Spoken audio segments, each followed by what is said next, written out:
Lho piye? Mon? Ya.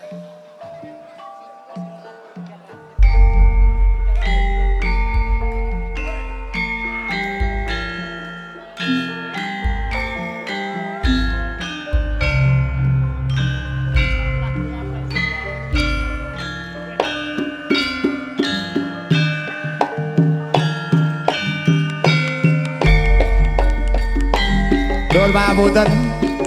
Kunjuk panjenenganipun kacang kawula sepuh panjenenganipun Mas Nyamin, Mas Mojo Delasan Margogung, ugi sumrambah biwahipun keluarga besar Karawitan Surya Laras Indonesia. Nuwun pangapunten derek ajar.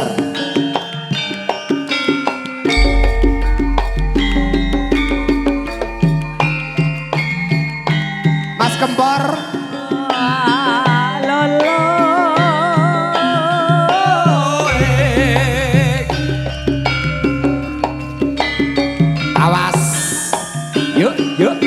yuk.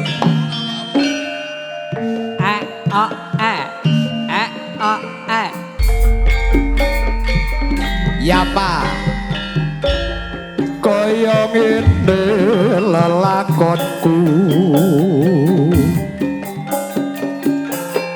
kaya dirujit atiku. Saben dina mung kelingan lelakonku yen tanggapan.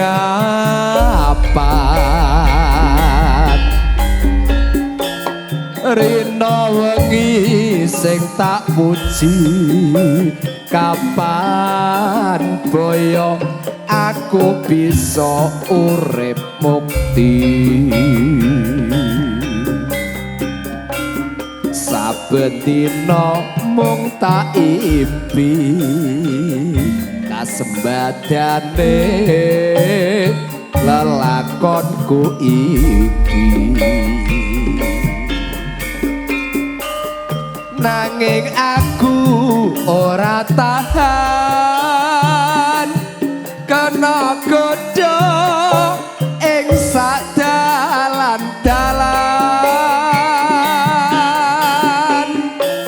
Sopo sing datang kepranan yen to kena godane asmara. Mas Togeng, aku pengen urip mulya Mas Larim, bisa ati ora kaya wara. Nata mulyane keluarga supaya kena kanggo tulodo. Mbah Marwan, tur pangapunten kakung. Memang suaranya Mas Kiset memang luar biasa. Sedulur bintang kadung demen bola benul pangapunten. Yuk. Ya Pak, Multimedia.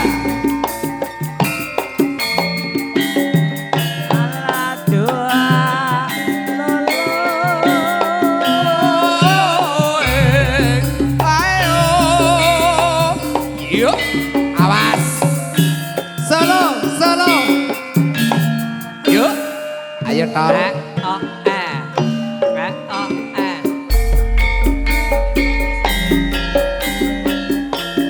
Kaya ngene lelakonku, kaya dirujit atiku. Saben dina mung kelingan lelakonku ana parat. Pakde Sugi nuwun pangapunten. Rina wengi sing tak puji Mas Gareng, kapan boyo aku bisa urip mukti. saben dina mung tak impi kasebadane lelakonku iki. Mas Rudi, Mbah Singo, Mas Yani, Mas Salim, Mas Farjan, Mbak Roso kena godho ing sak dalan-dalan. Mas Dablek, sapa sing datang kepranan yen to kena godhaning waranggana. Aku pengen urip mulya tot kapan boyo aku bisa urip mulya. Tata mulyane keluarga Mbah Parmin supaya kena kanggo tulodo.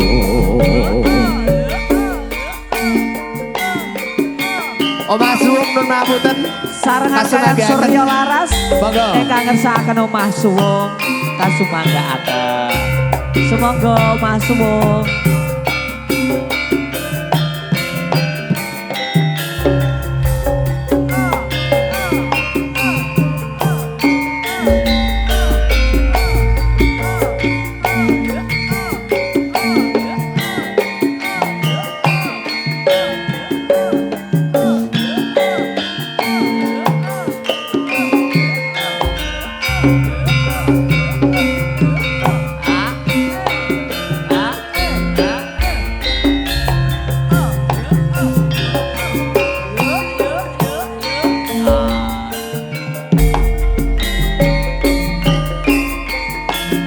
Riwayat omah suwung buka cerita wong yen lagi gandro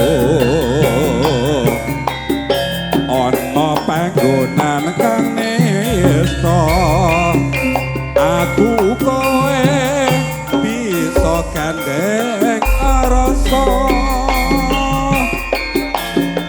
wawitan ati suci dono rasa wis nunggal nyawiji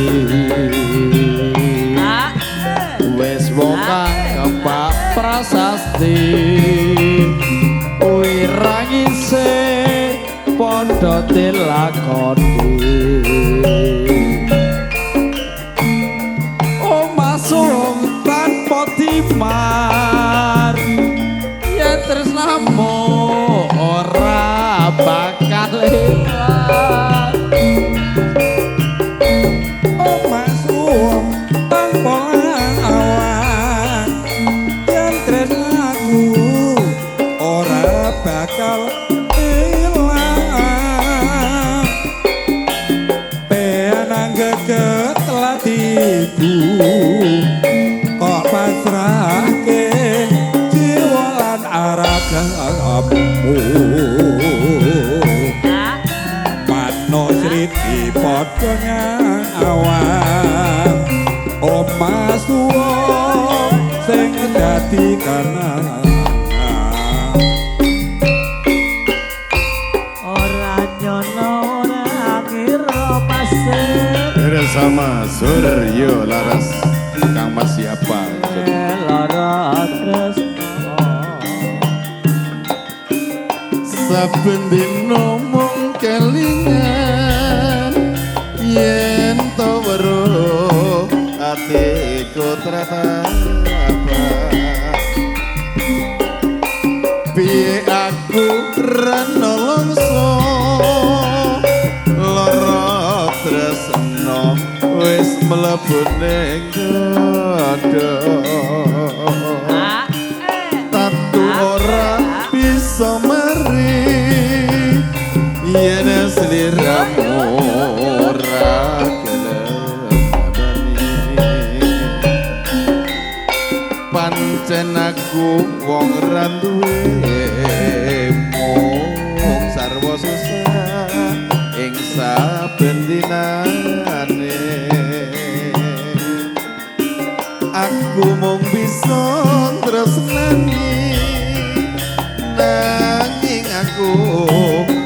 bisa duweni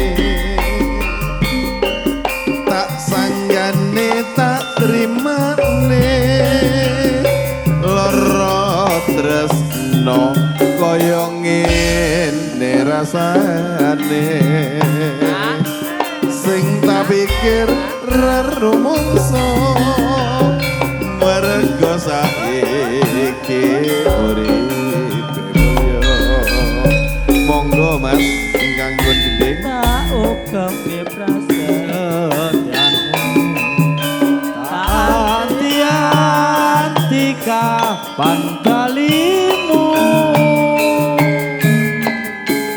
senadyan abot sanggaku ben wayamu eling wayangmu ning sejeh kausanane nggonku ngentek nito kang semene kabeh muspro tanpa gawe janjimu mung abang-abang lambe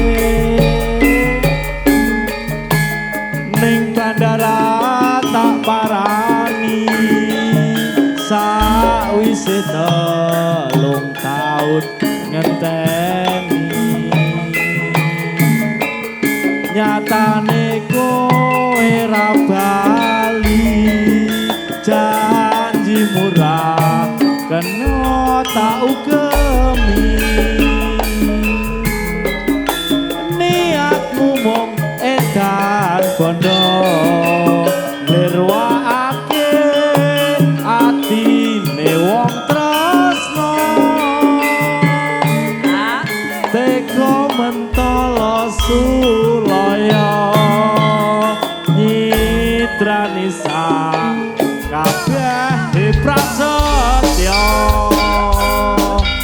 Mas Pur Kempol tega Mas Pur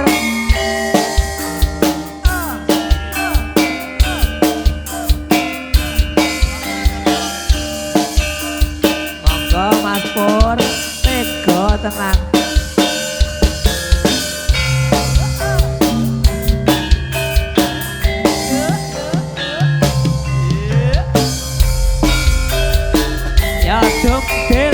Matil kebanget urip iki saben dina ndeka ngrusak ati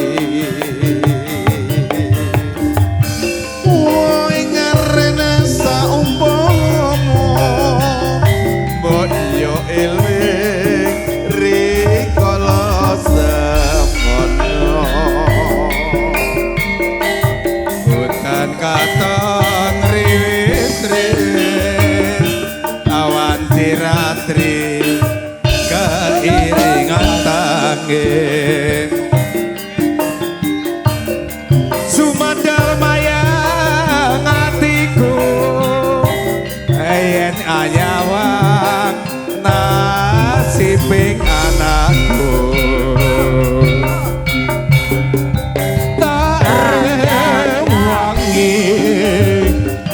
nyambut gawe esok mulai bengi mas kompor saiki ning kowe teka tekel aku capi apa wis dadi nasibku sliramu ninggal ke awakku kowe kena tekaku nanging aja teka karo anakku Surya Laras nggih yo cewu